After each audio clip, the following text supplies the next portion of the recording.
Then we go to David. David was, obviously, I helped bring him in under Sir Alex, who always believed in young players. He'd never really brought a young goalkeeper at 19, 20 years of age. But we brought him in because we knew he was a supreme talent. And I watched him 17 times live over 18 months. And we needed to have somebody that was going to follow Van der Sar. And people forget this. What a job that was. What a task. Yeah. What a task for the poor person that had to take over from Peter Schmeichel in 1999. Huge shoes to fill, yeah. 15 goalkeepers they used before they brought Edwin in 2004. Edwin went 2004 to 2011, then David came in. David straight away had a massive shoes and gloves to fill Edwin van der Sar. His hero, which I never knew, was David's hero was Peter Schmeichel. And I only found out when I was doing the special presentation, and actually spoke to his teacher in Spain, because I'd learned Spanish knowing he was coming in. Then we got the same professor to teach him English, which was an absolute scream, because we used to have an agreement once a month. We'd go out for a meal, and he would have to order his meal in English, and I had to order my meal in Spanish. We had the professor there. It was chaos. But it was good. And he had all of this to contend with. He couldn't drive when he came to Manchester.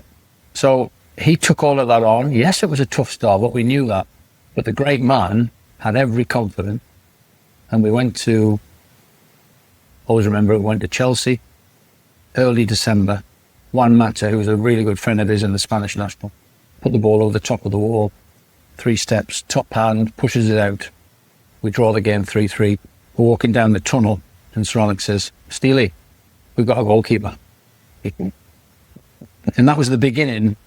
So then he won everything at Man United, bar Champions League, 550 games.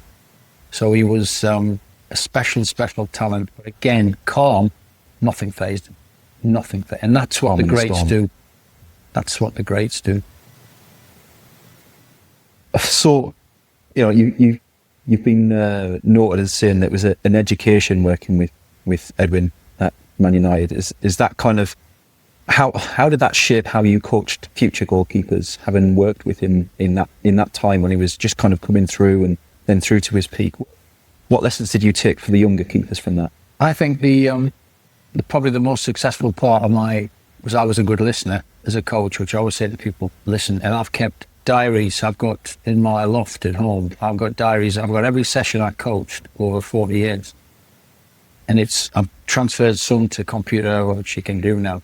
Such. But what I've always believed in, that you have to, don't be afraid to ask. I said it earlier, don't be afraid to ask. And the best thing I did was, when I was at Derby, when I started there, I had Mark Poom and Lee Grant, who's now manager of Huddersfield, Lee Camp, who went on to make record appearances. I had him as 11-year-old, putting him in the team.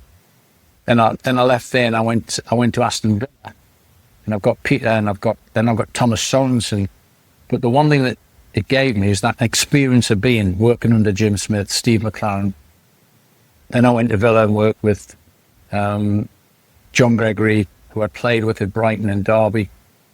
And then I went from there to Man City with Sven Goran.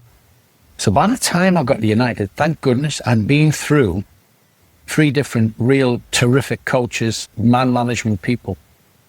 And I don't think I would have had as much success in my coaching career if I hadn't listened and learned through that process.